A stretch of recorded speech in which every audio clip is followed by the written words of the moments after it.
Welcome to Raw Takes and Co. Andrew Hody, Jake Balensick is back and better than ever with us, and Matthias Andahar is here as well. Good to see you, gentlemen, tonight. How we doing? Great. Fantastic. Not badder than ever, but still here. Matthias, how about you, sir? Well, Jake is back and we're running a podcast, so having a lot of fun. No, I totally I've get only made it. Matthias disappear into the void once in the pre-show, so hopefully I got another couple in there. It's my favorite part of the show. Saying a joke that will inevitably fly over Andrew's head, and Matthias will just start laughing and go into the void. Best part of the show. All right, as always, if you enjoy the show, check us out on social media. You can find us at Raw Takes and Co. on Facebook and Instagram. Also, you could see some of our usernames on social media there as well. If you'd like to give us a follow for some updates on sports, the podcast, and so much more. All right, let's get things started right away. And we're going to go right into the probably biggest news of the week. I mean, there was a lot of news this week, but obviously we're going to start off with pro football. And Sean McDermott, right off the rip, let go by the Buffalo Bills after the 33 to 30 loss to the Denver That was the Broncos score. in overtime.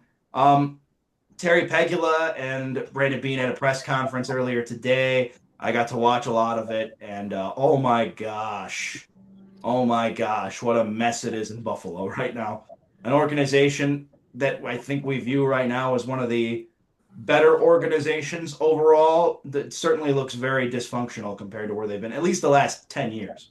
But certainly looks a lot more dysfunctional than they've been in a long, long time.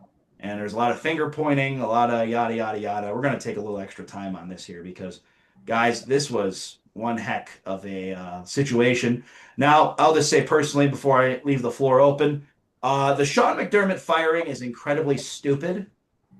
The man has won a playoff game every single season since 2020. And I understand, like, he didn't win a Super Bowl yet, so I'm not saying he should not be on any kind of hot seat at some point. But right now, after everything that's transpired and the fact that he called out this roster from what we've seen on reports, and obviously Terry Pegula and Brandon Beane were conflicting with that earlier today. But to Shocker. me, yeah, of course, shocker, right?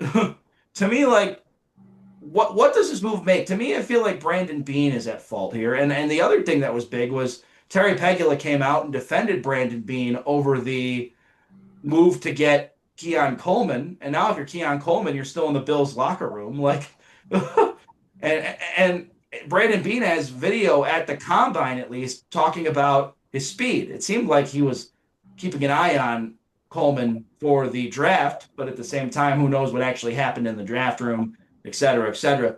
I think the wrong guy was scapegoated here. I do not think Sean McDermott was to blame. I think it's Brandon Beane. And I don't know what the heck Terry Pegula was talking about today with this situation. I understand it was an upsetting playoff loss. I understand that, yeah, they have the expectation to bring a championship to Buffalo. But I want to let you know the best coach now in your division is in New England. It's Mike Vrabel.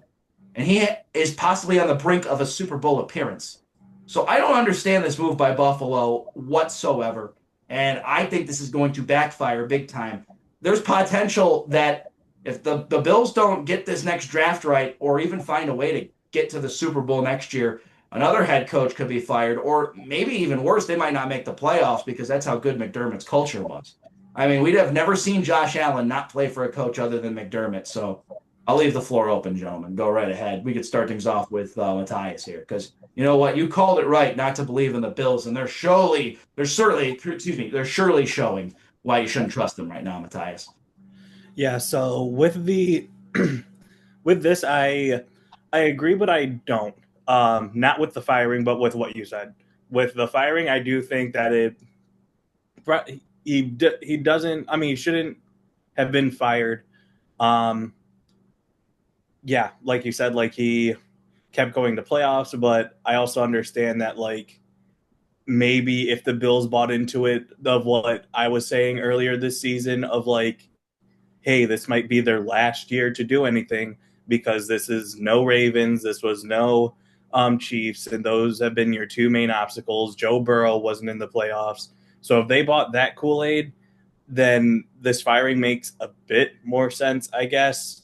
But yeah, I agree that Brandon Beane should have been the one that was fired, but instead he got promoted. So I don't know. I would love to build a terrible roster and get promoted. I was going to say, and continue to fail your way upwards. That would be awesome. Floor is yours, Jake. Go ahead. Matthias, did you have any more? I Um, want to cut into what you had to say there. I was going to say, like, I don't think, Pardon me. I don't think it was all Sean McDermott either for the culture. I think this also points out that, like, just because you have a good head coach doesn't mean your team culture or organizational culture is good. That's a good point.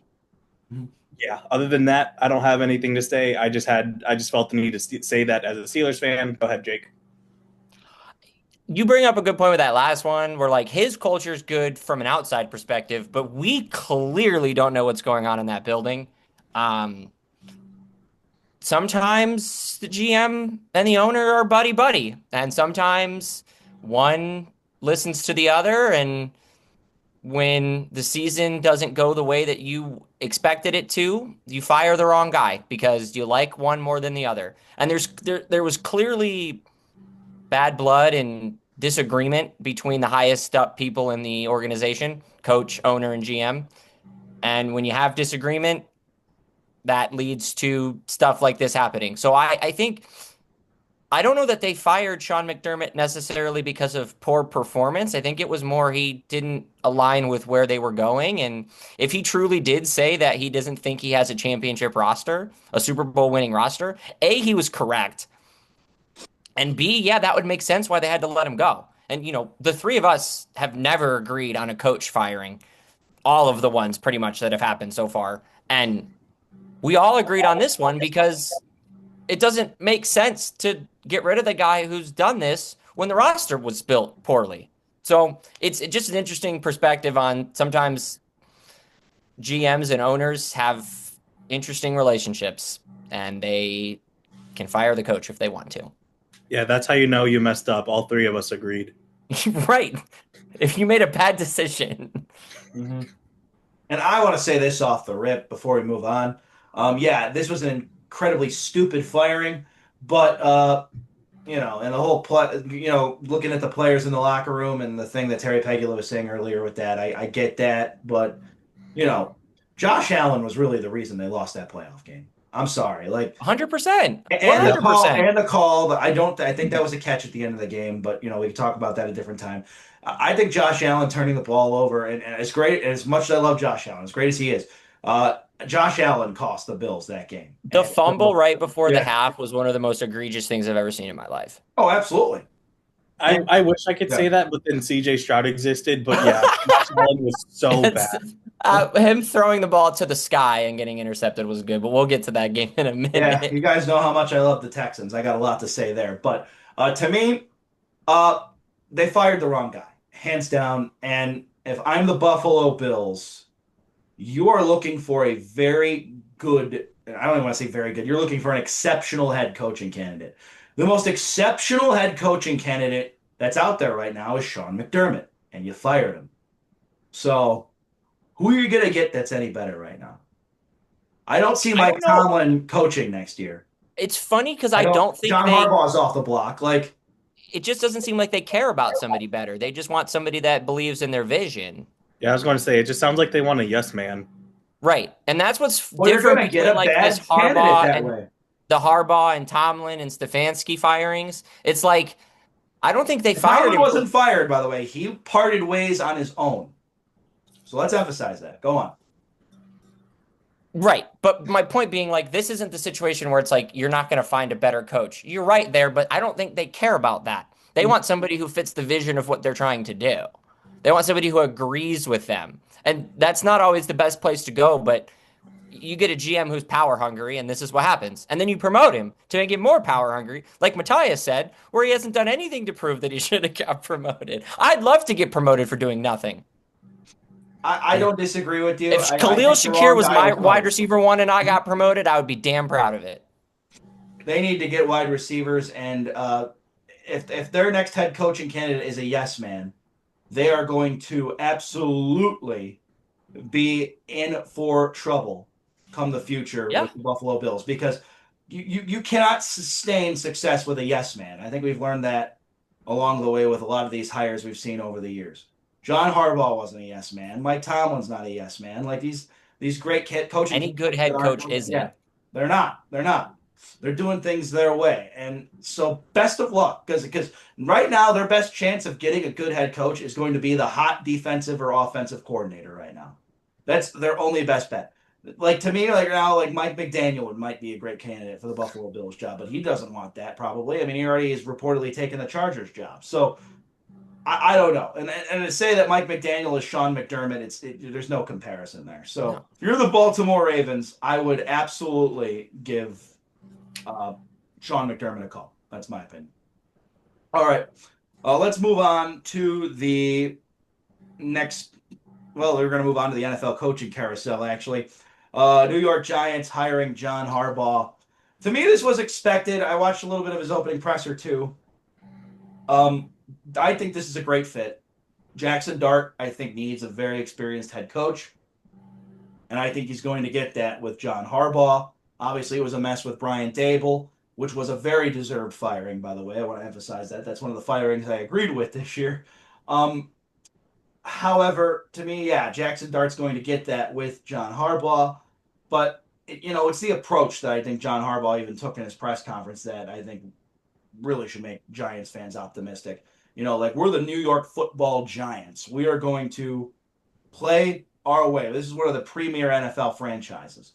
And I get that completely. And so for me, with John Harbaugh taking that approach, I could see that Raven way coming to New York now. And if I am the Giants, I mean, we've seen him build out with quarterbacks like Joe Flacco and Lamar Jackson with completely different play styles. Jackson Dart is kind of in between that. He's a little bit more mobile than a Flacco, but clearly not as mobile as a Jackson. So I'll leave the floor open now. I like this hire, and I think this is going to be a bright future for the Giants.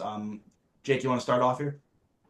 Yeah, I agree with a lot of what you said. We've all had our differences on the Harbaugh saga this offseason. I don't think any of us have, or I guess this playoffs, whatever. I don't think any of us have disagreed about the fact that he's a pretty good coach. I think time just ran out in Baltimore, and that is what it is. But you want a guy to come in and build a culture on a young team and establish kind of a way to play and the right things to do and do all of that. I think you got your guy. I think that, with a young quarterback and some young receivers and a young defense, like this is a guy who can come in. He's a proven winner. He knows how to win. He can teach these guys how to win. We'll see if it leads to the success that it led to in Baltimore, because for all of the good that was John Harbaugh, there was certainly the bad that was John Harbaugh with the blown leads and the interesting coaching decisions that he always made, but the good of John Harbaugh is he's going to build this, at least put a culture in place in New York that you're going to feel like when you play the Giants, it's not just some laughing stock. Like they're going to play hard. They're going to play, like you said, they're going to play New York Giant football. They're going to be a more well-respected franchise like they used to be for a long time. So I like the hire from that perspective, and it's good to give a young quarterback a guy who knows what he's doing. All right, Matthias, we'll give you a little time here. I don't really have anything to add. Just it's a good move. I'm surprised that the move was made so early in the coaching cycle, but it's definitely what New York needed. Especially for, like you said, the culture change. And I just think I'm excited for Jim Harbaugh running a system for Cam Scatabo to run. Absolutely. I think that's going to be an interesting situation. Matthias is back. Yay! All right, Matthias. Yeah, this is a good hire for me, and I'm excited to see what happens now with the New York Giants. The New York Football Giants, as John Harbaugh said. And I'll be completely honest, I don't love that whole nickname of the New York Football Giants, but Well, it's because the baseball team used to be the Giants too. I get it, but they're in San Francisco now. Well, yeah, but they've both been around for a long time, so it's just held over. I get that. I get that. No, I get it. It's the way it is over there. So, but a great hiring, I think, overall for New York, and it's exciting to see what will take place with that franchise moving forward. And I really like Jackson Dart, so I'm excited to see what he looks like in a John Harbaugh system. All right, Kevin Stefanski heading to the Atlanta Falcons. Matt Ryan's now the president of football operations. Kevin Stefanski already bringing in Tommy Rees to his coaching staff. This is a good hire, I think, by the Atlanta Falcons. A lot of pieces there. Still question marks at the quarterback position, though. I mean, you have Kirk Cousins, but we're not really sure if Michael Penix is the guy. Is Kevin Stefanski going to be able to coach Michael Penix up right to the point where he can be the guy? But obviously, you look at this roster from top to bottom. You have guys like Drake London, you have Bijan Robinson, and Kyle Pitts at the end of the year showed that he could have been the guy we thought he would be when the Falcons drafted him a few years back a little bit more. But I really like this hire.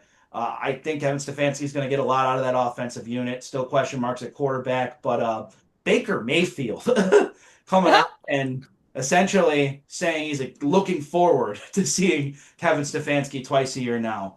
Gentlemen, go ahead. Matthias, I know you wanted to talk about that a little bit, so we could start with you. All right. So first things first. You're the realist. I love the fact that rivalries feel like they're coming back. Like first with last week with the, or what was it?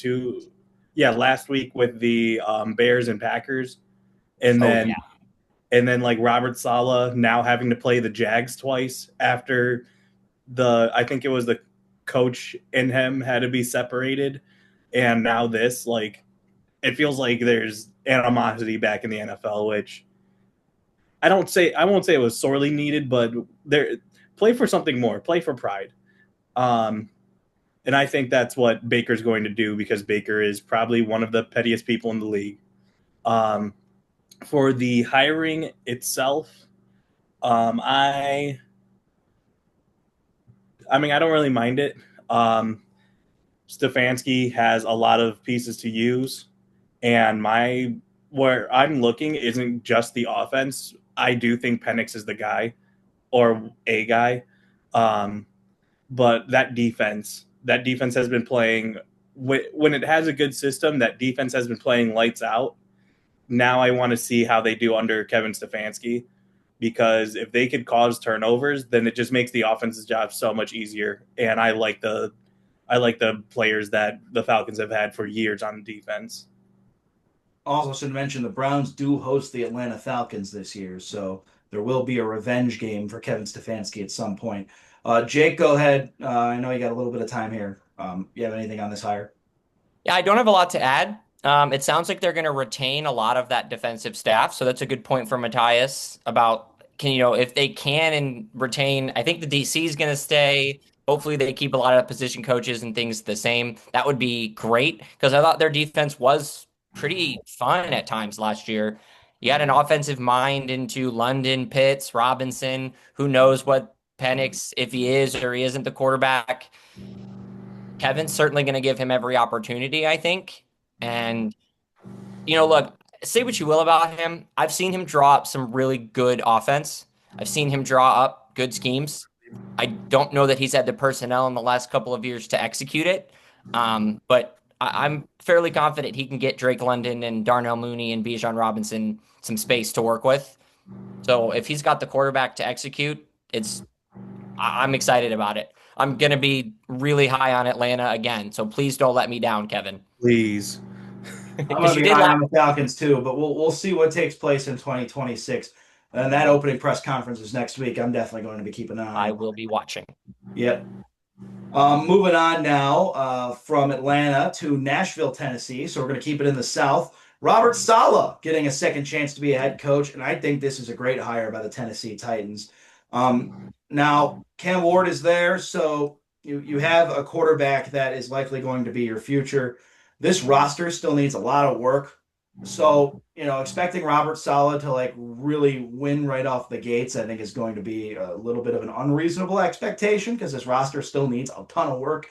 But if they have a great draft and they're competing in a lot of games this year, I think that's significant stride for the Tennessee Titans.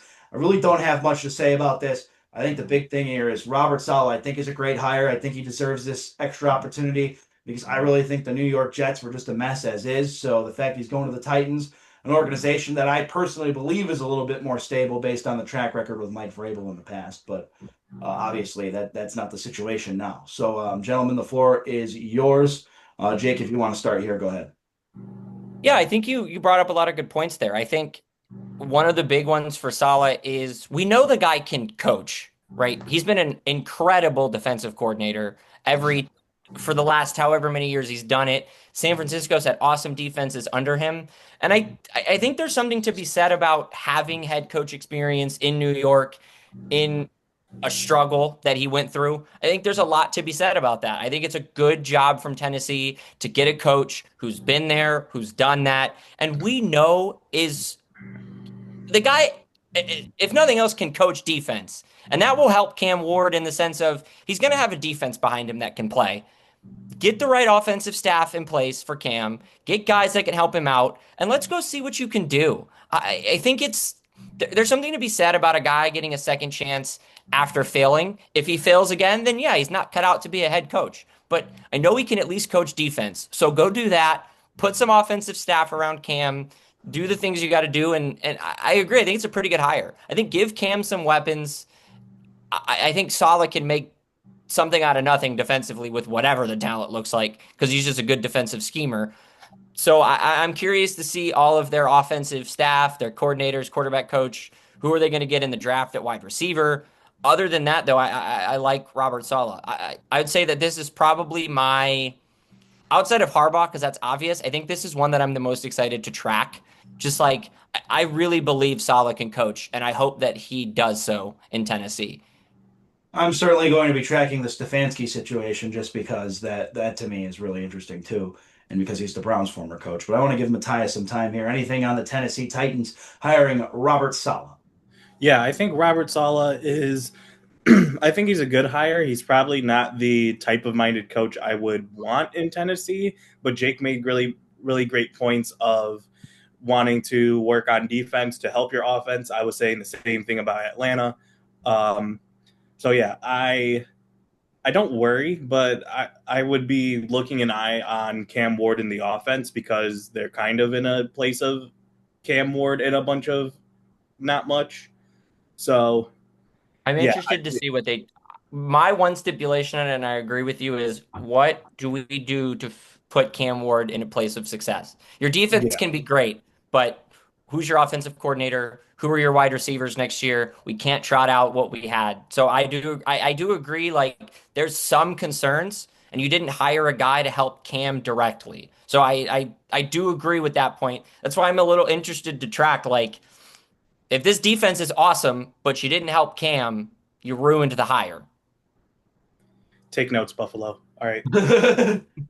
All right. Last but not least, out of the new hires, Jeff Hafley from the Green Bay Packers is going to be the new head coach of the Miami Dolphins, which makes a ton of sense, right? Because he is the new GM down in Miami. That is a gentleman by the name of John Eric Sullivan, who spent a lot of time in Green Bay, so he knows Jeff Hafley really well. I do like the hire for a rebuilding team because that's what I think the Miami Dolphins are. I think this is one of the lower end jobs out of the jobs that are available. I put the Browns and Arizona in the nutshell. The difference is Miami is Miami. Arizona, while has nice weather, still a bad situation, and Cleveland's Cleveland. So to me, this is Not really much else you need to say about I love that. Cleveland, but I'm just being real. I'm a Cleveland fan. I'm just being real. Cleveland's Hey, Cleveland. we live in the city. We know. That's why Means McDaniel you know what to withdrew do. his name. I mean, probably, and because the Browns are the Browns. But granted, to me, like this hire, I think for a rebuilding team makes sense. You know, they're going to bring a lot to Miami that they learned from Green Bay, so this could be a good situation for a team down the line. Having any expectations for this team, though, in 2026, I think is definitely going to be a long shot because Miami has a lot of holes to fill. Outside of Devon Achane, I think literally anything's on the table on that roster. And maybe even you consider moving Jalen Waddle and Devon Achane at this point. But to me, it's an interesting situation in Miami. Matthias, you could start off on this one. What do you think of this hire? I like it because it's a rebuilding team and it's a rookie head coach. Yeah, I agree. I also agree with the sentiment of like we kind of saw how good Tua is without or not with we're going to see how good Tua is without Mike McDaniel, and he wasn't great with him. So yeah, it's just going to be that you have a new head coach to kind of just toy with the offense, see what he can do. I am not too worried about the defense because of how Green Bay's defense played when they were healthy. But yeah, I think that this is a good hire. It gives somebody experience, and if they believe in Jeff Hafley, then they have a coach that they could build around whatever culture he tries to do. In terms of scheming, I agree with you, but I will say this: there's nothing really on Miami's defense that shines out at you. It's outside of maybe Chop Robinson. He's probably the only guy I think on Miami's defense They that. certainly don't have Micah Yeah. Parsons. No, they don't have Micah Parsons, and I'm not saying Chop Robinson is that, but Chop No, Robinson I'm just is saying, probably like, their best that's- defensive player overall. That certainly helps. No, it does. Yeah. I agree. Jake, go ahead if you have anything on this hire. I think it's fine. Miami's such a weird team that I think they kind of didn't. I don't think that they were as an attractive as a spot as people maybe thought they were going to be in the coaching cycle. This kind of made sense. I thought Matthias brought up a good point of like, actually, I think both of you guys kind of said it. Like, he's a rookie. He's a rookie NFL head coach because he was the head coach at Boston College. So he's been a head coach before. It's a rebuilding team. If you stink next season, but he shows flashes, then great. You might have a guy. If you stink next season and he doesn't show flashes, that's fine. I don't think that they needed to get a crazy good hire. If it works out, I think you're in a good spot, but I don't know that they're under like this immense pressure to like nail the hire. They're not in that spot as an organization where if this guy doesn't work out, it doesn't set them back 5 years. They're going to get a new quarterback anyways. I think what actually set Miami back 5 years and set Denver 5 years ahead was the 70-20 game a few years ago. I just wanted to point that out. Could have changed things. For both organizations later on down the line too. So that was definitely a game changer for both of those franchises. Now let's just take a couple minutes here because that's all the new hires to talk about what's remaining out there, what we think could happen with the coaching cycle, who we want at what organization, big names, that kind of thing. Anthony Lynn, I saw, was interviewing with Buffalo. I think that would be an outstanding hire for Buffalo between you guys. I mean, for me personally, I think Anthony Lynn was wrongfully fired from the Chargers. I think he deserves a second shot, and he's already familiar with the Buffalo Bills organization. So to me, I like that. I think that would be a good move for Buffalo. Mike McDaniel going to the Chargers reportedly. I don't know if that's official or not yet, but I think that's a great move for the Chargers. They need that. Probably going to go be their OC, but he said, I think it was like, unless a really great head coaching offer comes along, but there's not really any of those left. Well, yeah, unless he withdrew his name from the Browns, so he clearly did not want to be with the Browns. I don't know that he wants to be a head coach if he can go coach Justin Herbert. That's true, too. You can coach Justin Herbert. I think you're in good shape, and Jim Harbaugh certainly needs that because now he could possibly be on the hot seat, seeing how the Chargers haven't won a playoff game the last 2 years. So a big offensive name is definitely needed in LA. I'm trying to think of these jobs. I mean, Arizona doesn't excite me. Cleveland, obviously, even though we may think it's a different town.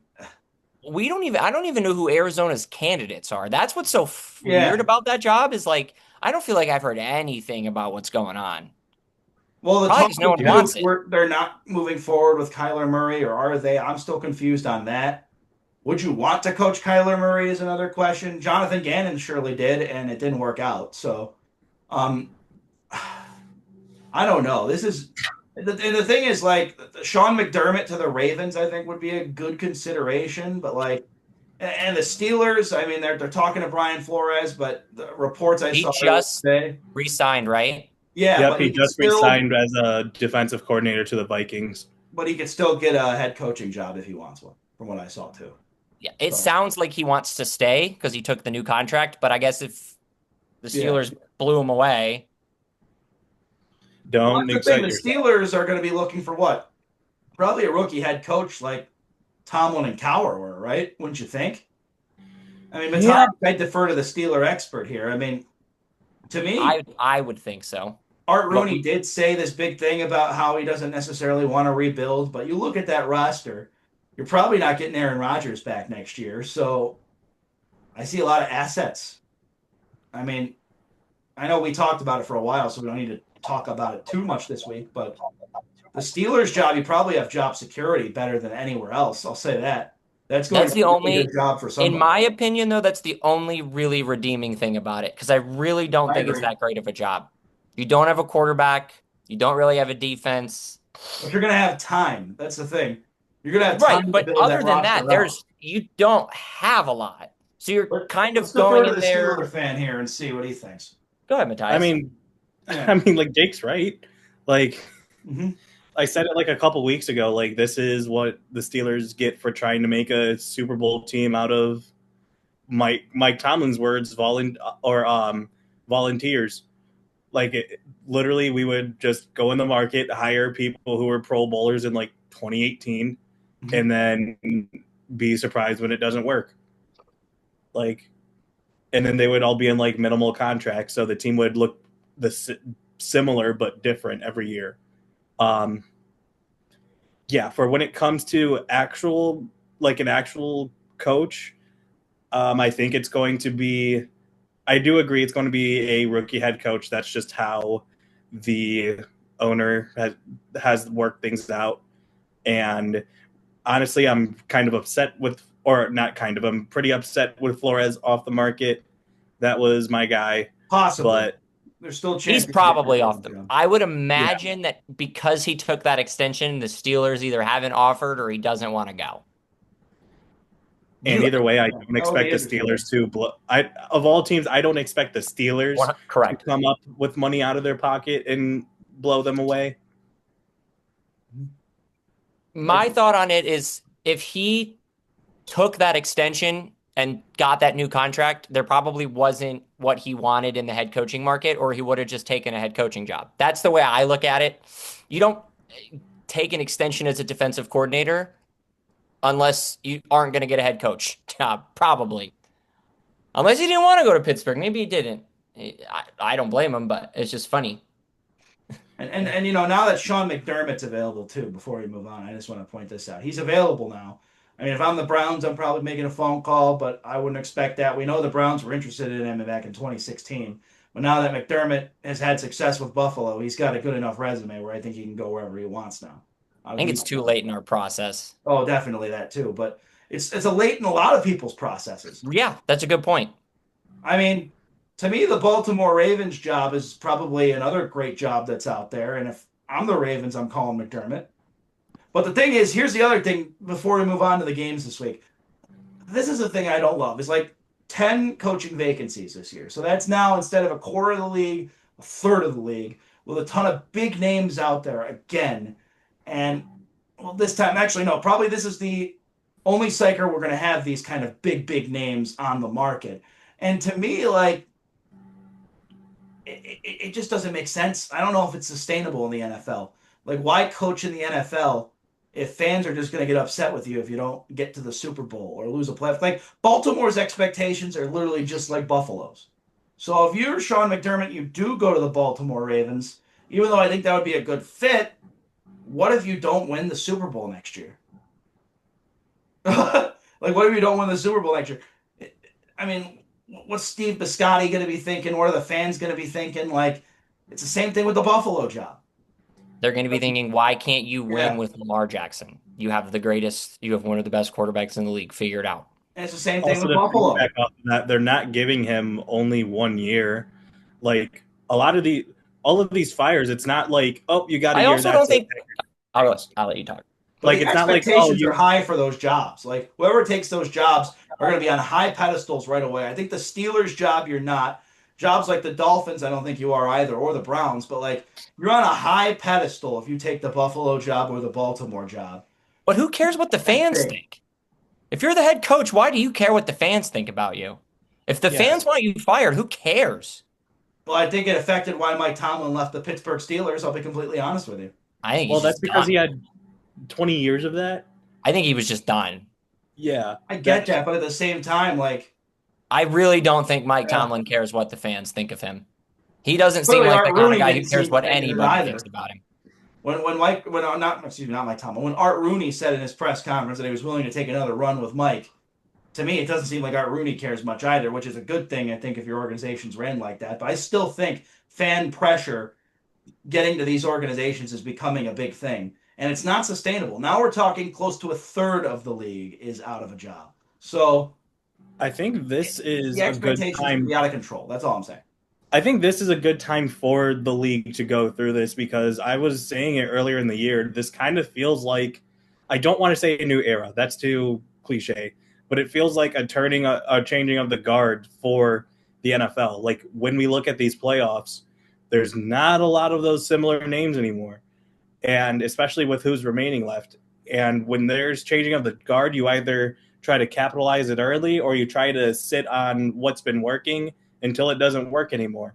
And a lot of these teams, they're trying to get ahead of the curve, so they're trying to change now instead of when inevitably the change gets behind them. Now they're trying to catch up.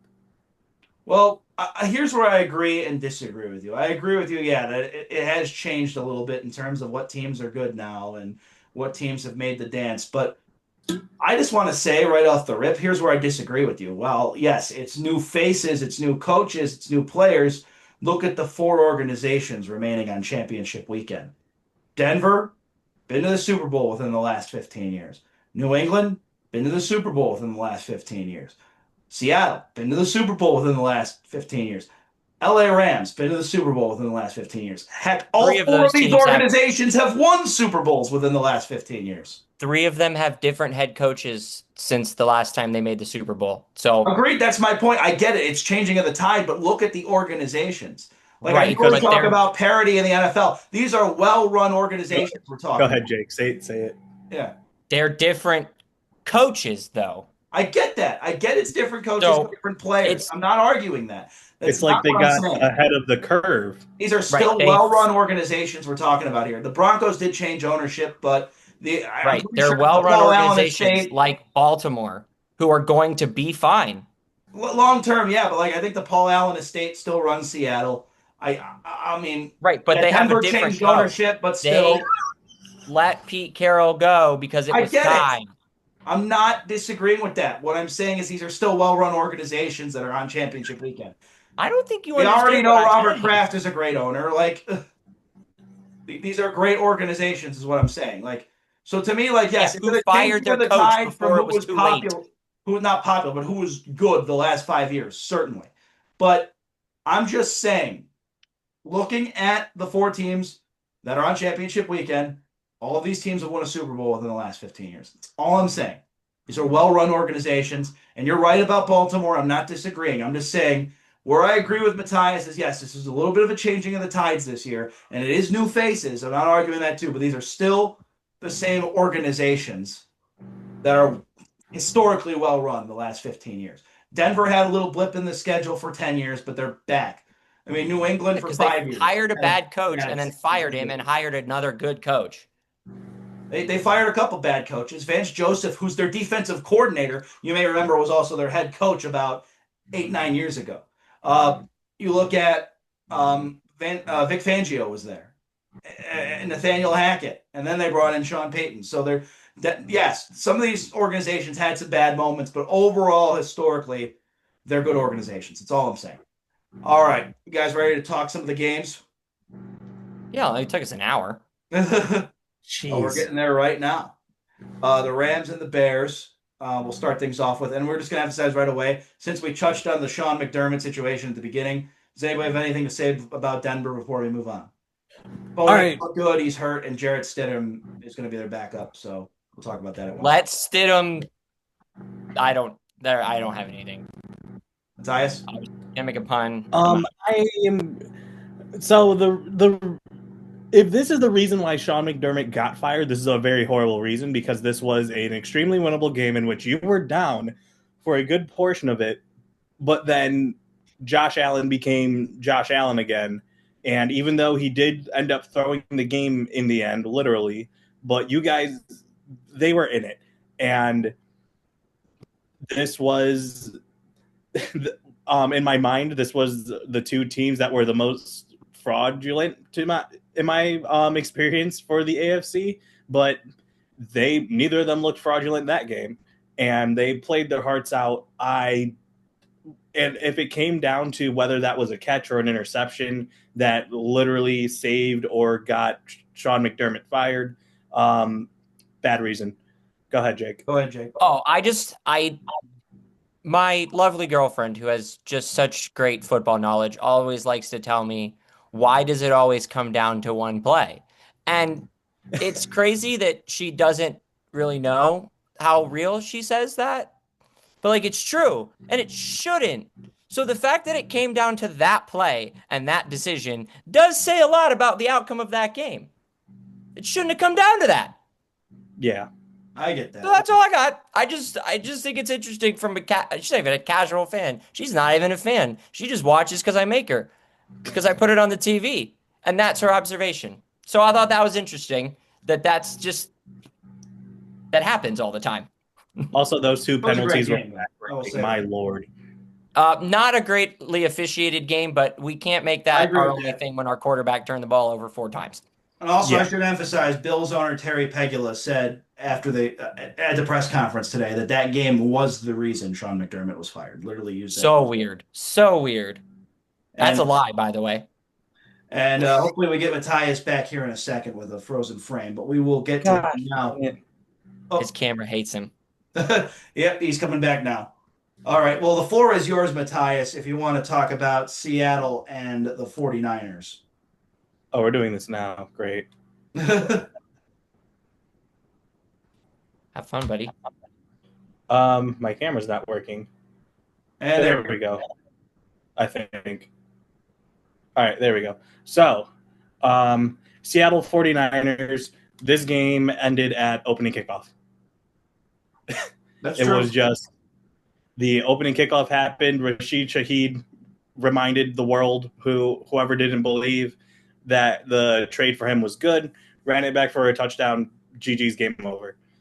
For an actual analysis, this was just finally the 49ers weak points, in which is called injuries, finally caught up with them. Because we saw earlier in the season, Seattle already had their number on offense, and they didn't have George Kittle. So then when it comes to the 49ers defense, which was essentially me and a bunch of Costco workers, they couldn't do anything. Like, if they were healthy, this team would have put up a better fight. Heck, they would have even been like a true Super Bowl contender. But like the past 3 years, they're not healthy, so they're not contenders.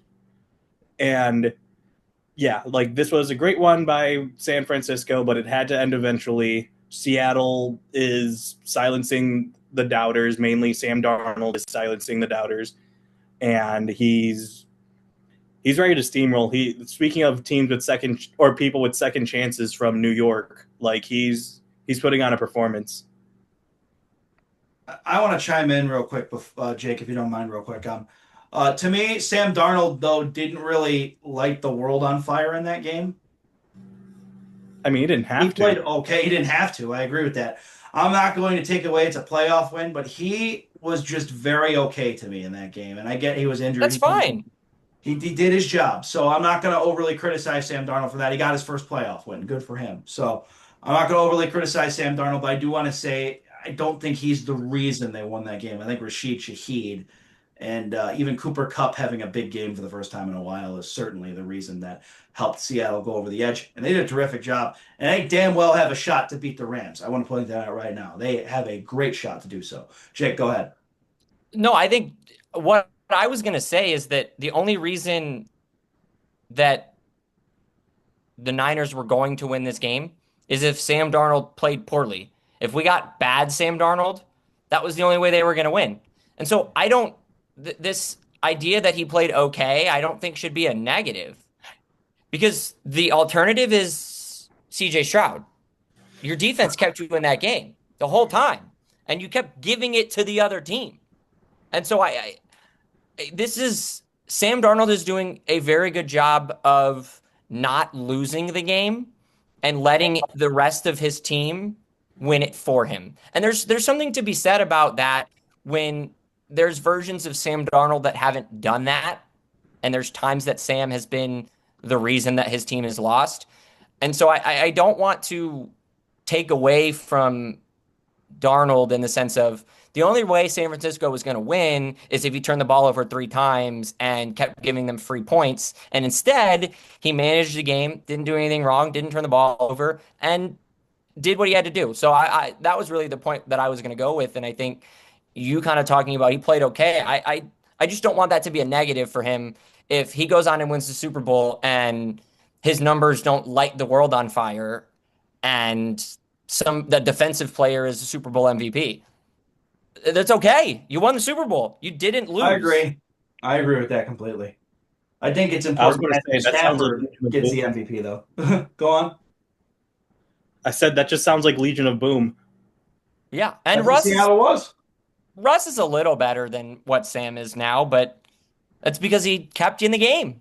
Well, yeah. Russ's whole career is a lot better than what Sam Darnold has been his entire career. Sam Darnold is turning it around.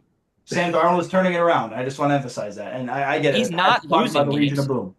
I get that too. I agree 100%. He is not losing games for the Seattle Seahawks. And I didn't say he did lose the game to the Seattle Seahawks. I'm just saying he didn't have like an all-world performance. And you know what? And he's had a lot of all-world performances this year either. And the Seattle Seahawks are so good, it probably doesn't matter anyway. All right, moving on to the New England Patriots and the Houston Texans. I'm leading off with this game here. So, yeah, you guys know how much I love the Texans all year, especially after they started 3-5 and their defense just started to really unravel and get going. C.J. Stroud was an atrocity in that game. 4 turnovers, 4 against the New England Patriots. Now, listen, the Patriots definitely have my respect more than they did before. I know I talked about how they only had 1 win against a playoff team above 500 this year, which is true, but now they have 2 playoff wins and are knocking on the door of a Super Bowl, which I think they're going to make, by the way. So, to me, C.J. Stroud is the reason the Texans lost this game. I'm not even going to put it on the Texans defense, despite them giving up 28 points. Yeah, Drake May did exploit the defense a little bit, but not that bad. I mean, it's not on the defense to score points. If the defense scores points, wonderful. We love it. We love defensive scores. I'm all for it. But to me, the Houston Texans lost because of C.J. Stroud here. And I love C.J. Stroud. I want him to rebound from this. But if you guys saw the way Davis Mills played in those games where C.J. Stroud was out, I mean, I would have considered possibly putting Davis in late in that game.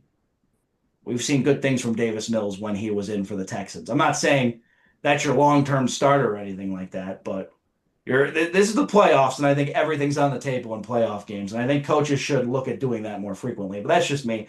I'm going to leave the floor open to you guys. As much as I love the Texans, this was a sad way for their season, man. Jake, go ahead. No, I just think I do think CJ played better in the second half. I do think he kind of cost them in the first half anyways. Mm-hmm. But I don't know. It was a weird game. It kind of felt like neither team played that well. It didn't feel like Drake May had his best game, and that's credit to the Houston defense. Drake May didn't have his best game, but he certainly played well against that Texan defense. I mean, it's been a while since a quarterback played good against the Texan defense, and I don't think Drake May played great. Drake May played okay against them. I mean, he did. He deserves credit. He didn't have a great game, but he had a good game. I mean, it's the same thing that we were talking about with Sam Darnold. Sorry, go ahead, Jake. No, keep going. I mean, it's kind of the same thing that we said about Sam Darnold, which is like his numbers aren't saying that he's the MVP candidate that he was earlier this season, but he did less bad than C.J. Stroud, in which it wasn't really the Texans giving up 28, the defense giving up 28. It was more so one of them was a scoop and score touchdown. Mm-hmm. And I think one of them was a pick 6. Yeah, there was a pick 6. And the game was 10-7, about to go into halftime. I took a nap, woke up, it was halftime, and the score was 21-10, and that was none of the fault of the defense. That was just C.J. Stroud literally throwing the game away. I don't know I don't compete at any large level. I compete at a very small level, and I get nerves when I compete. That type of nerves is insane.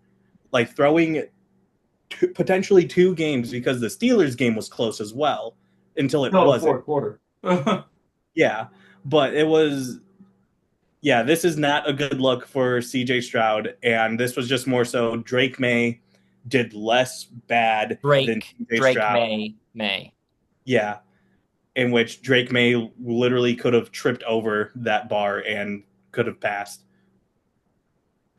I mean, Mike Vrabel, I think, said it best too. And it was in one of his press conferences. He said, "We're not playing to be perfect. We're playing to find success." And that's what the New England Patriots surely did. They played and found success. And you guys know I'm not a huge fan of all the Boston teams and Boston fans. You guys know that. But I want to just Well say documented. it's hard not to be a fan of Mike Vrabel. I'm sorry. I love Mike. Yeah, I love Mike I've never Vrabel. seen a man attack a treadmill more in my life than Mike Vrabel. Let me tell you what. It's hard. I felt bad for that treadmill because Mike was going after it at the Browns facility when I saw him there. That man's awesome. Mike Vrabel is awesome. I agree 100%. And to me, it's hard not to like him. And so if the Patriots make the Super Bowl, which I think they're going to, props to Mike Vrabel and the New England Patriots and Drake May too. I mean, as I said, yeah, Drake May didn't have, all ending numbers, but he had a good game. And I think he deserves credit for the fact he did kind of exploit a little bit of the Houston Texans defense. Certainly better than Pittsburgh did the week before.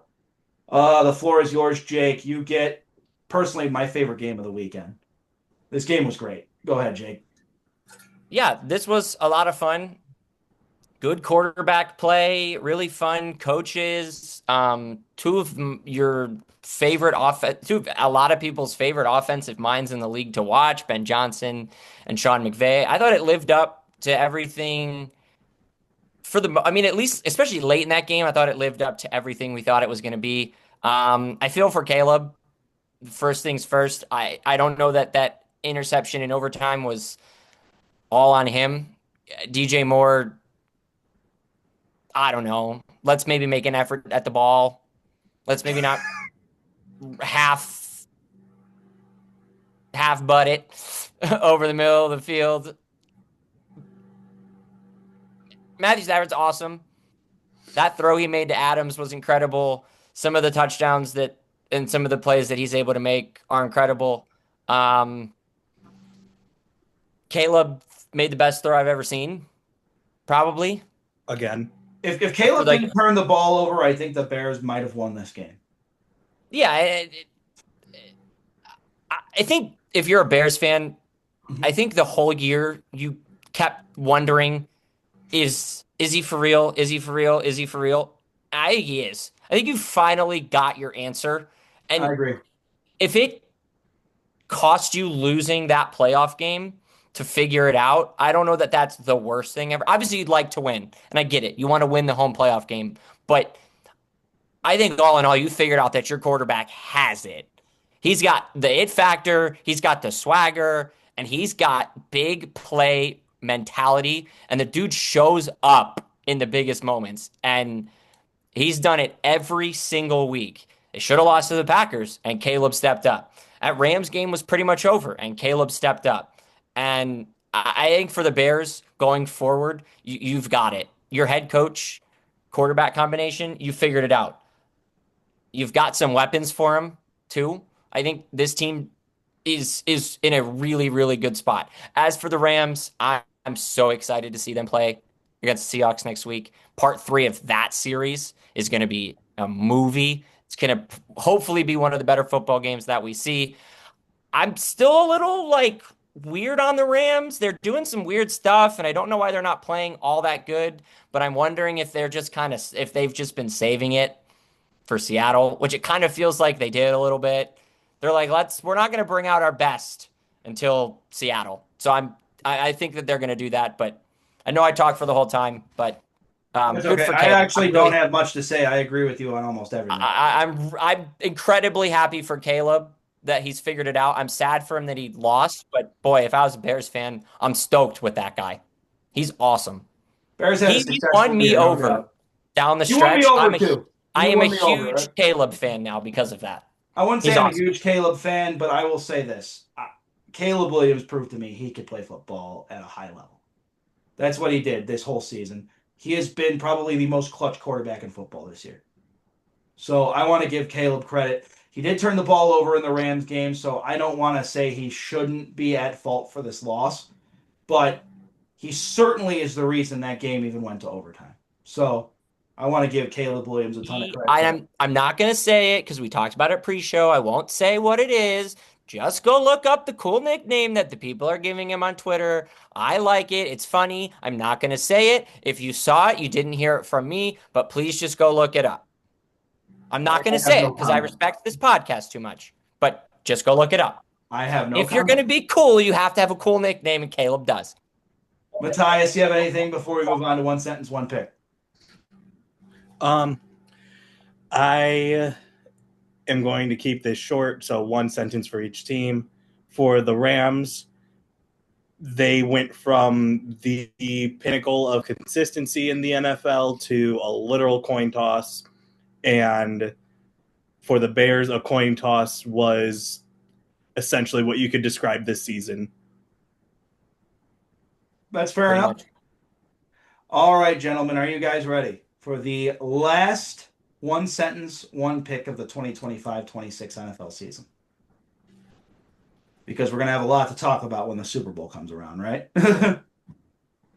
Yeah, probably more than one sentence on the Super Bowl. That is for sure. So let's got to fill 2 weeks on the Super Bowl because they take a week off for some ungodly reason. Oh, there's the Pro Bowl, which we're probably not going to highlight too much on this podcast. Yeah, that falls under the category of not a good reason to just skip a week for no reason. I get that. So we are going. That doesn't tide me over. I get it. It makes me want the Super Bowl more. What do you mean? A lot of basketball to talk about. We'll fill the void with college basketball too. So because March Madness isn't far away. So but let's get to our picks here. Here's the results from the playoffs so far. Jake and Matthias are actually tied at 7 each. I have 3, but dinner is already selected by Jake, and Matthias will be paying. We are probably going to do that next week, so we'll keep you guys posted. Cracker Barrel, let's go.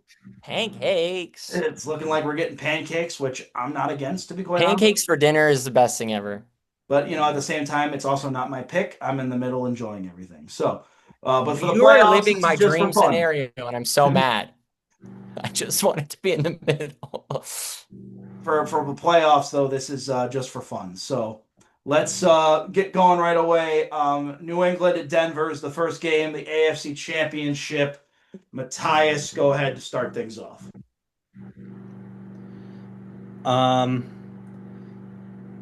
New England, and my one sentence is, if New England loses to another backup quarterback, it would be very funny. Good way to start it off. Jake, go ahead. I'm going to take the Patriots. I'm not happy about it. My sentence is... happy about it? I'm sorry I have to ask.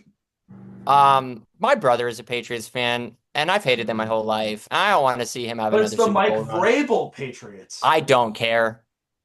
I really don't. I really don't want to see him celebrate another Super Bowl as a Patriots fan for the 8th time in my life. Crazy. Well, I'm not going to talk about if I have the Patriots winning. And then he also got to celebrate Tom Brady winning a Super Bowl with the Bucs because it was like, oh, it was Brady and Gronk, so it was basically the Patriots. But Mike Vrabel wasn't the head coach of the Bucs or anything like that. He was still in Nashville. No, and I like Mike. Okay. But hey, you know what? I'll say this. I'm taking the Patriots. I'm not saying I have the Patriots winning the Super Bowl because of what's in the NFC, but I have them making the Super Bowl. And Mike Vrabel is my candidate for NFL Coach of the Year. So I'm taking the Patriots to win this game. Go ahead, Matthias, LA Rams, Seattle. I am taking the Seattle Seahawks. And my one sentence is, this game is going to be either the ugliest thing you've ever seen, or it's going to be one of the best games you've seen in a NFC championship. Jake?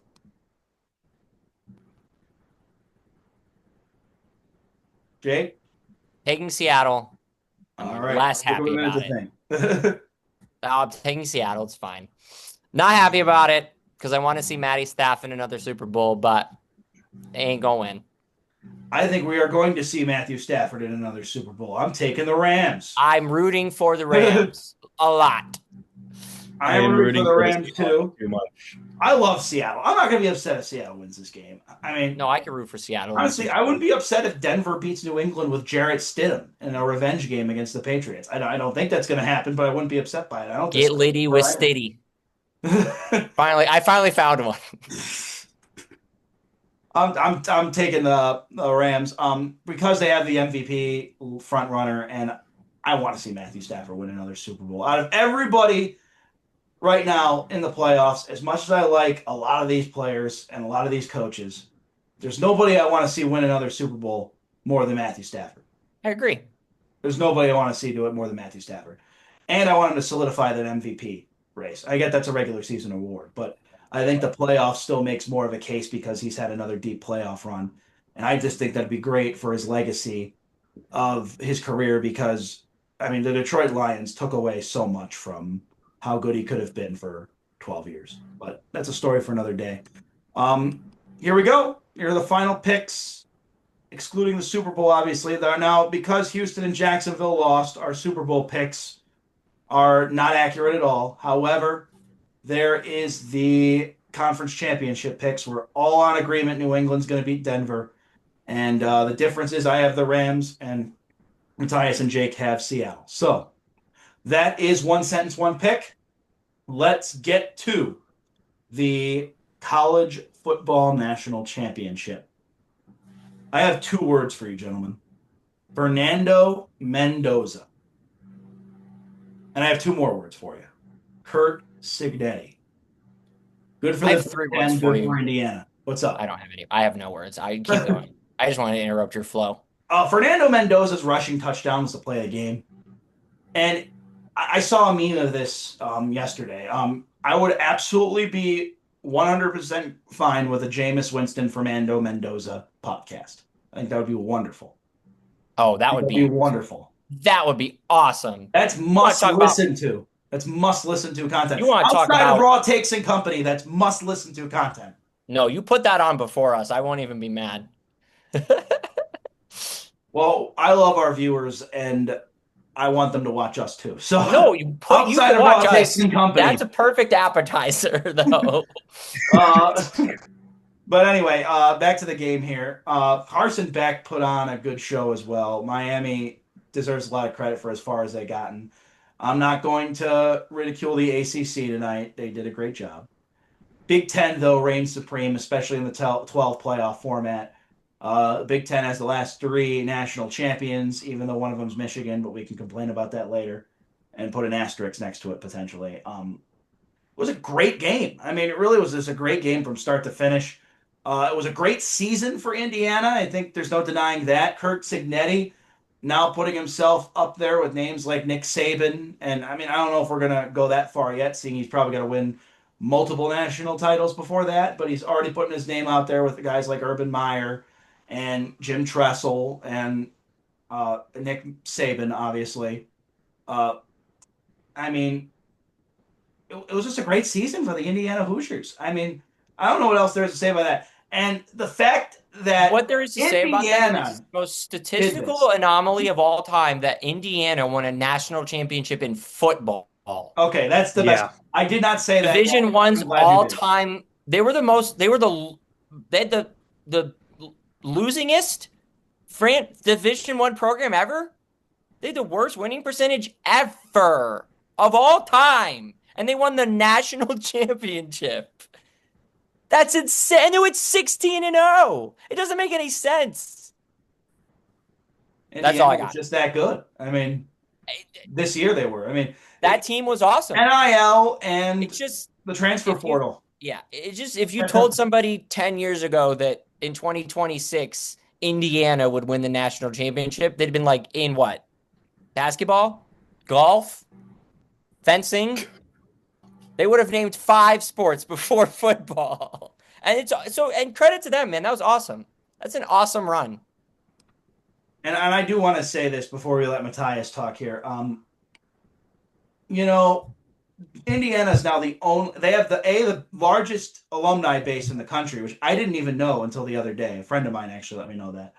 And B, they're the only school to now have a perfect season in football and basketball. Jeez. They joined a pretty elite list of like 9 schools that have won football and basketball national championships too. If I'm Ohio State, if I'm Michigan, if I'm Penn State, I'm very, very worried about Indiana reigning supreme in football the next few years because he's that guy. I mean, he's just that guy. Matthias, go ahead if you have anything else, my friend. Yeah, I don't have anything else. Just this was the type of game I think Fernando Mendoza needed for that next level. He got bruised, battered. I saw on a YouTube short somebody made a joke of Miami implemented the strategy they can't call every flag. There's a lot of grabbing going on in that game, both sides. That's a good point. Yeah. And it's just like this wasn't a game where he put up 3 touchdowns or whatever. Like it was even though it was 27-21, it was a grinded out game, and it really felt like it came down to that rushing touchdown he did. And that is the type of grit that you're going to need when you're going to the Raiders, because you're not going to get much help there. So there's going to be a couple seasons where you're going to feel like you're going to be run over by a Miami defense, but instead of college kids, they're all full-grown adults. Yeah, I think that's a good point. He needed a little bit of adversity, a little bit of the defense figuring him out a little bit, and I thought he made the plays to show that that's okay. I think that's a good perspective on this game especially in the playoffs. They were unchallenged the whole way through. And think about this. Pardon me for interrupting, Jake. Sorry. No, you're good. Miami played them close, and Ohio State, the Big Ten championship, played them close, and Oregon earlier this season played them close. Indiana dismantled Alabama in what might be the Crimson Tide's worst loss in program history. Indiana crushed Oregon the second time around. I mean, they embarrassed top-tier football schools.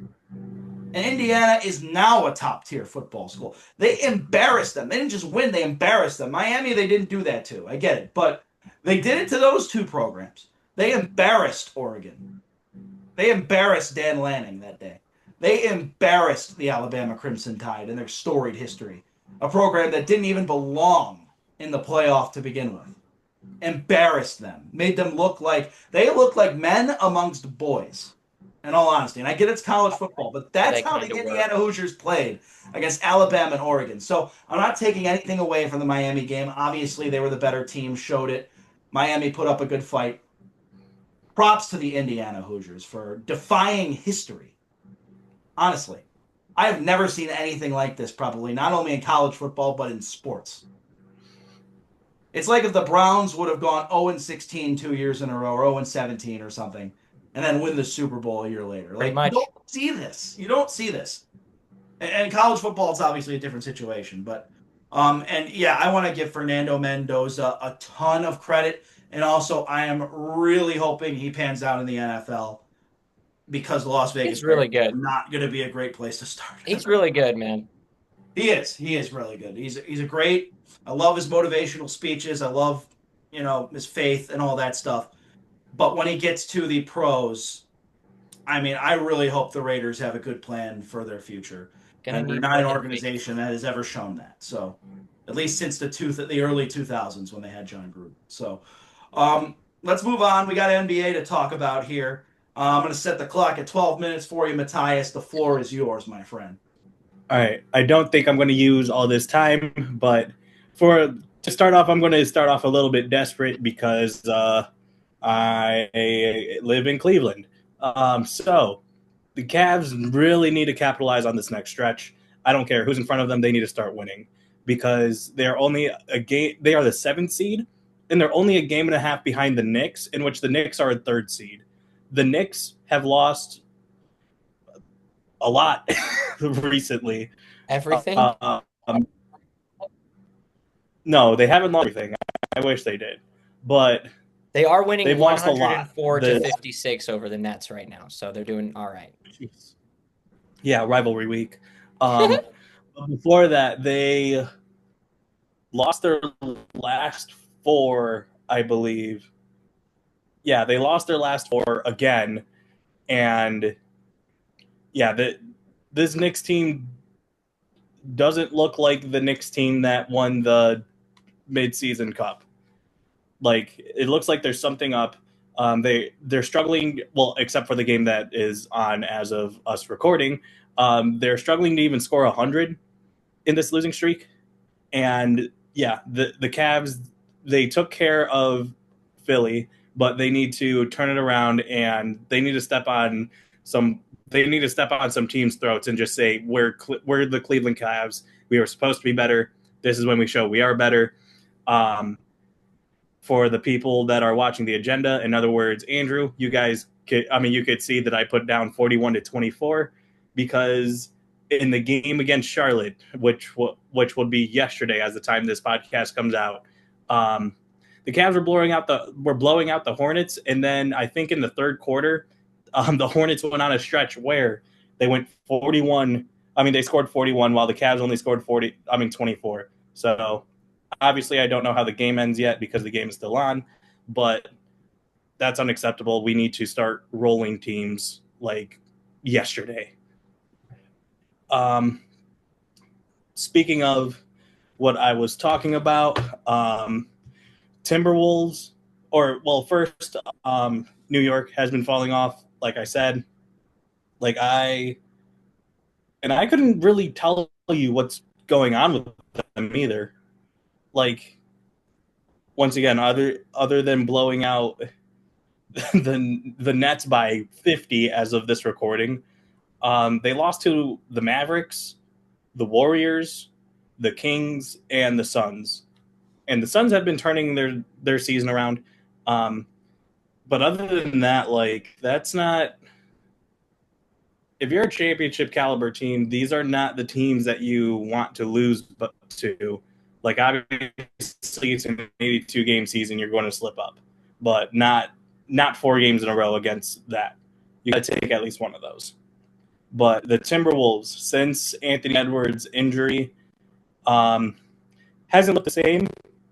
They've had people step up, but it continually just feels like they just fall short recently, and they've fallen short going from, I believe they were the 3 seed the last time or last week. Now they're all the way down to the 7th, which just shows how wild this Western Conference is. Other than that, Denver has been winning without Jokic, which is scary. Jamal Murray, crazy. Even though they lost the last 2. You said what? I said, this is just crazy. Yeah. That was supposed to be like What was that? He's gone. No. What did you say, Jake? I just said it's crazy. Oh, Matthias? Jake? Uh-oh. I think we might have a disconnection somewhere. Matthias, just go on with NBA stuff. Continue. Okay, it's fine. So anyways, I was trying, what Jake was also trying to say, but we were both talking over each other.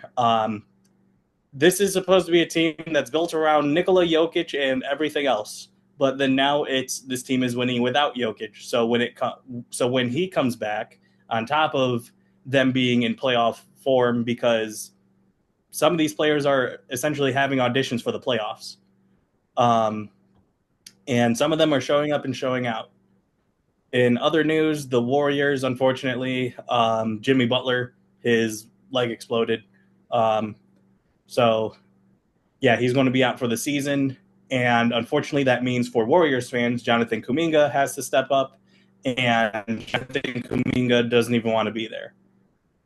So Played well the other day. yeah, I I think saw. that's the thing. He could play well.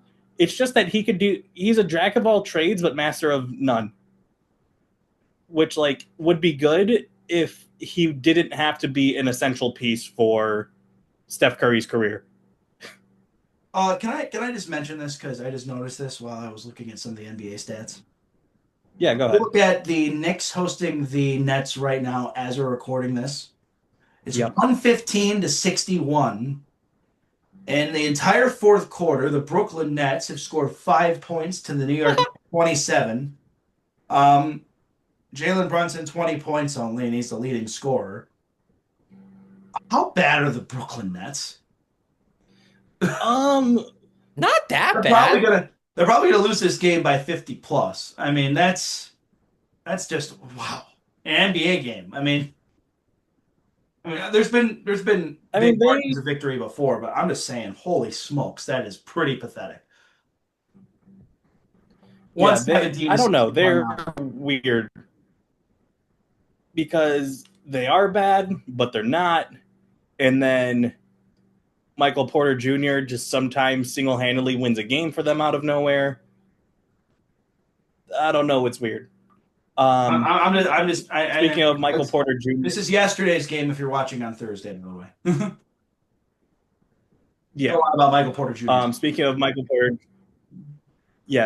Porter Jr. and the Nets, he's been in trade rumors. It's been a big rumor recently of him going to the Warriors because he's kind of exactly what they needed. I think this Jimmy Butler injury might push them to make this trade. I don't know how you're going to make it other than getting rid of Jonathan Kuminga. Jonathan Kuminga, Buddy Hield, throw a couple picks and pray. But yeah, other than that, like They probably take that, right? they'll definitely take the pick.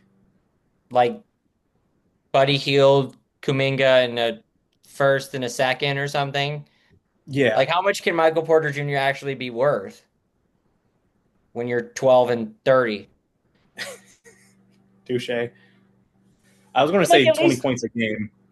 I mean, like at least Kuminga's still like young, right? He's like 24. Yeah, he's young. Like he'll get a million minutes in Brooklyn.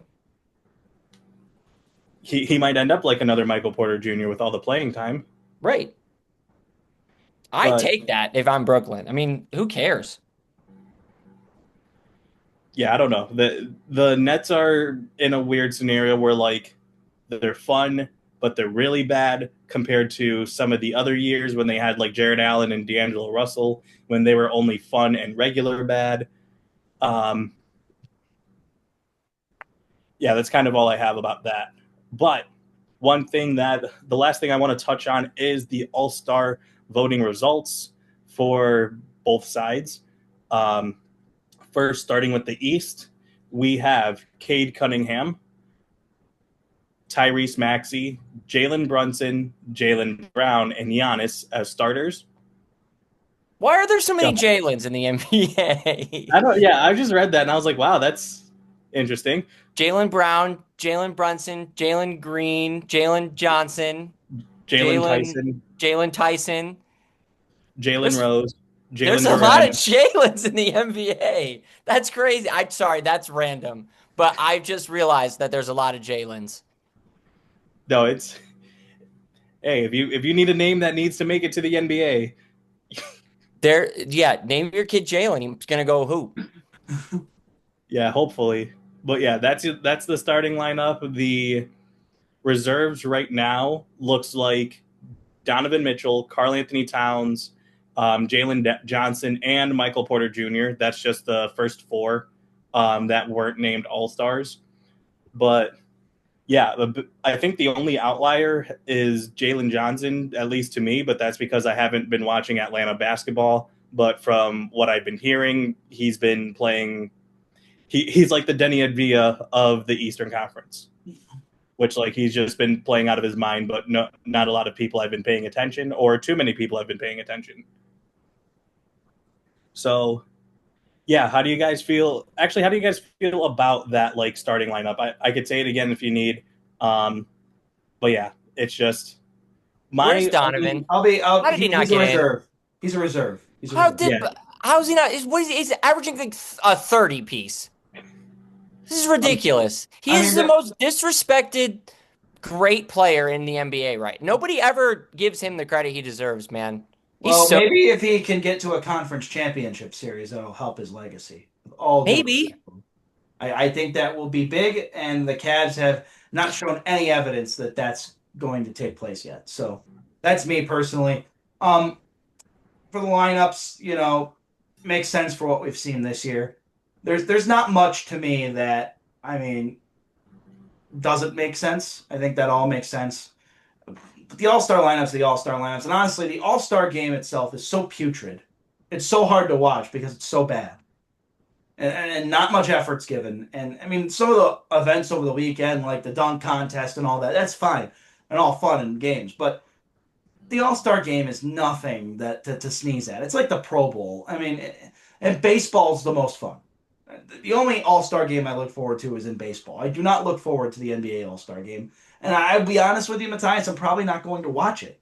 I will watch the NBA and I'll watch the big games that matter and I'll watch the playoffs, but I'm not going to watch the All-Star game. So to me, the lineups make sense for what they are.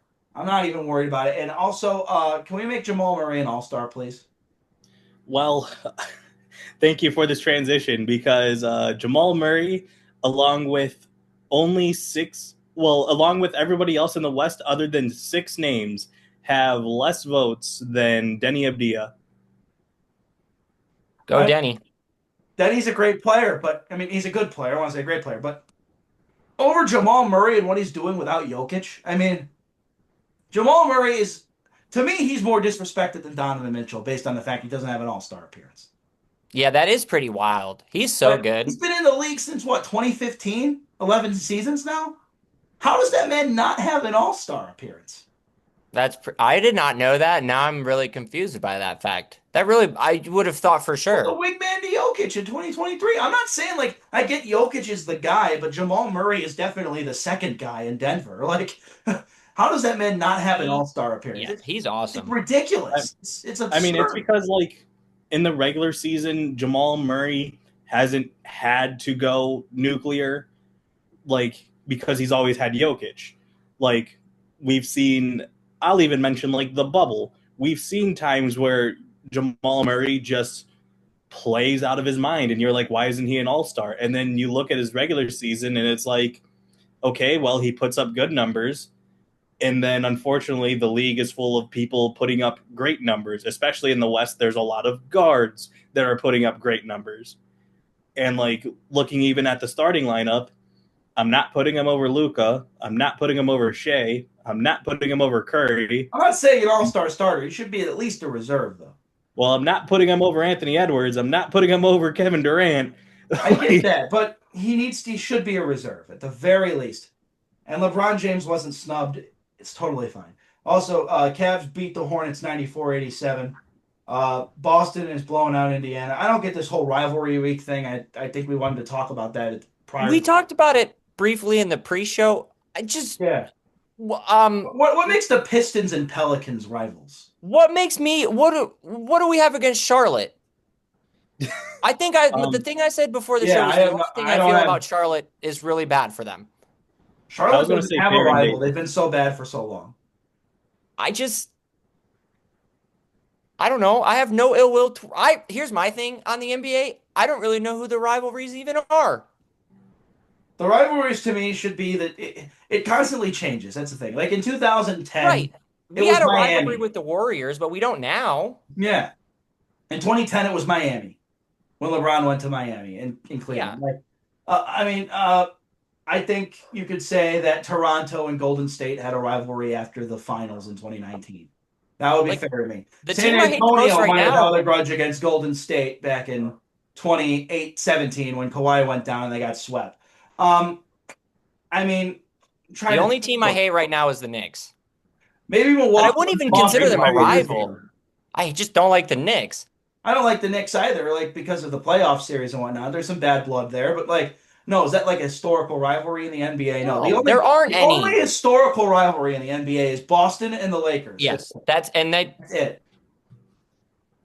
And that was kind of the point that I think that we were all trying to get to was rivalry week makes sense in sports where there's natural rivalries, where there's Boston and the Yankees and St. Louis and Chicago, like or the Cardinals and the Cubs and like, the Dodgers and the Giants or the Dodgers and the Padres or like Bears, Packers and Browns, Steelers.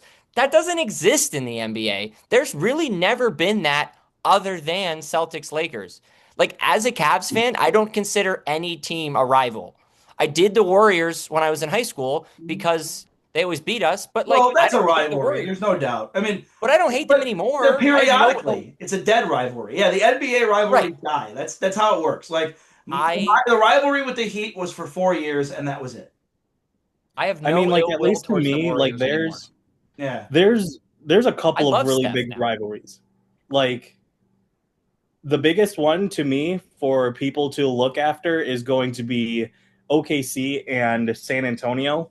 And without even looking but that rivalry is going to end eventually. That's just how the NBA works. Without even looking at like the two teams, it's going to be Chet Holmgren versus Victor Wembanyama. If you know the history between the two, these two players have hated each other since they were in high school. And they have, I do like that rivalry. Fine.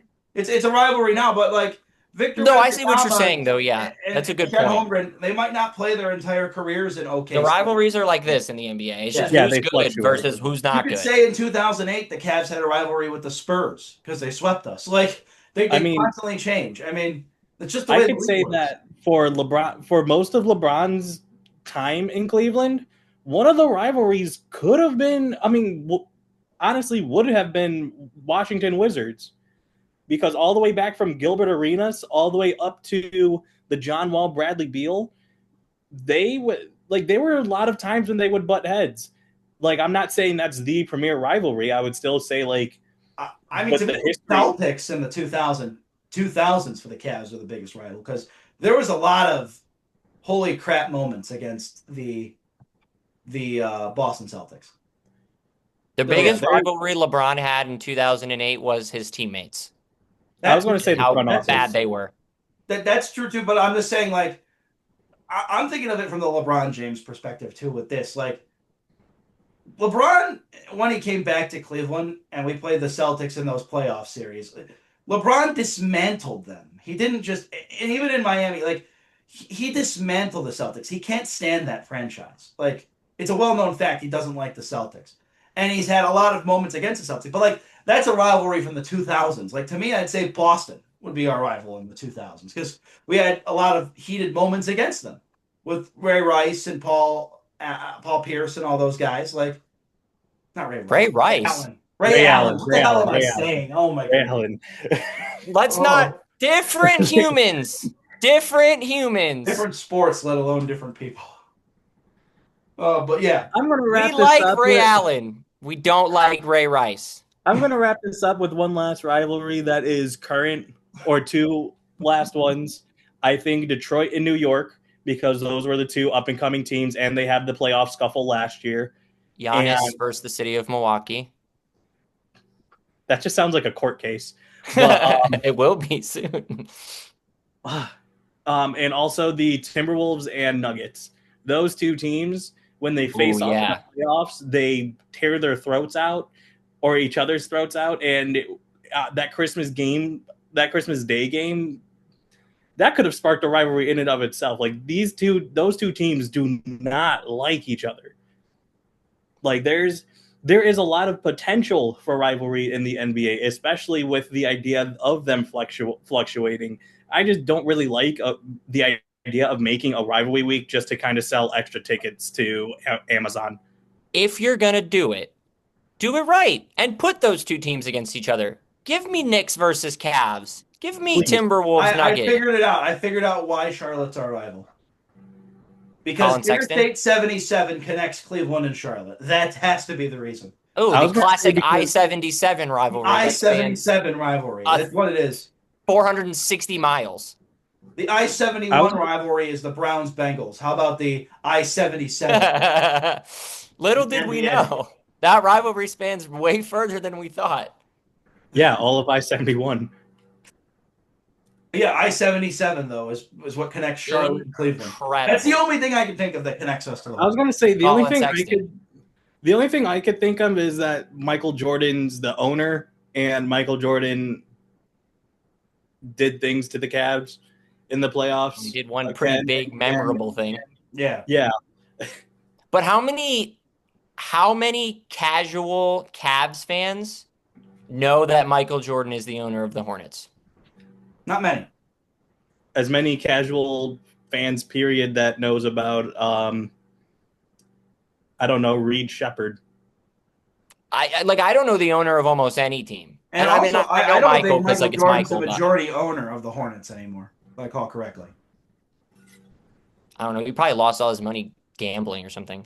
That's typically what he does. Yep. Him and I Want to one come and the back, same. suit up. Yeah, but That's all I got for the Let's NBA. wrap it up, Jordan's boys. a minority owner along with Eric Church and J. Cole. Yeah.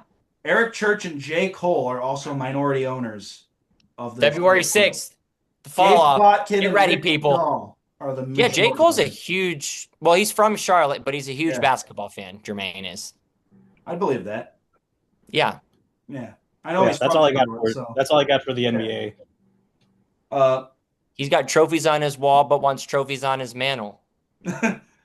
And I think that's all we have today on Cole. Raw Takes and Co. Outside of the fact that Rivalry Week is stupid. One more thing. I have one more thing. Yeah, go ahead. I want to give as my college basketball shout out of the week to the Miami of Ohio Redhawks, who are 20-0 on the year. One of 3 undefeated teams left down south in nope, not Athens, Oxford, Ohio. 20-0. Shout out to them. Athens the other direction, my friend. Athens is also OU.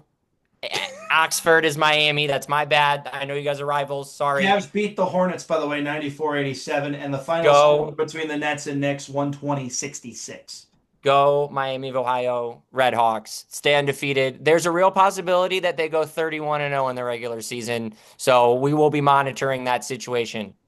They better make the dance. Also, before we go, if they go 31-0, it's going to be tough to keep them out. We got a lot of comments this week, so I wanted to say, not on the main video itself, but on some of our reels. I wasn't even there, so I want to shout out who liked and commented on the reels. A lot of Philly fans were heated with my take on Nick Sirianni. I'll say that. I told you, Philly fans. Thank you for because I'm not crazy. I said I heard it from Philly fans. No, not everyone. Not everyone. There was a lot of fans that were actually also supportive of my view on Nick Sirianni and how it makes absolutely no sense for that man to be on the hot seat whatsoever. But there was some comments, yeah. So I just wanted to point that out. We did get some comments as well on Jake's take on the Ravens and John Harbaugh. Moving on from John Harbaugh a few weeks ago, so I wanted to point that out. We have some comments there. Did they agree with me? And, yeah, there was some. They said Jake knows ball. That is for sure, Jake. You do know ball. I mean, it already shows in one sentence, one pick that you know ball. And also, Matthias, he had a take on Mike Tomlin stepping down. There was some comments there as well. Primarily, what does Mr. I love DK Metcalf 123 or whatever. How do you feel about Mike Tomlin, sir? I'd love to hear your thoughts. Tweet at me. He's a Steelers fan. He is a Steelers. Message me on Instagram. I know you follow me. Well, we did not get a comment from I love DK Metcalf this week, but we did last week, and it was about the Jets not recording an interception. So it's unbelievable, by the way. It's unbelievable. It is unbelievable. And we did talk about that a little bit. And Aaron I wasn't here for that, but yeah, unbelievable. Aaron Glenn's got a lot of work to do. Let's just say that. That's it for today's edition of Raw Takes and Co. We'll be back next week. Hopefully, we'll have pancakes by then. Oh, that will be good. And I don't have anything else. I mean, we got a lot of good football to watch this weekend and watch the NBA. I mean, we're going to start to really transition out of football into the offseason once the Super Bowl rolls around, and we got a lot of basketball to talk about here within the coming weeks. So, exciting time of the year. Jake and Matthias, you guys want to add anything before we close out for the night or for the day, whenever you're watching this? Let's go Seahawks.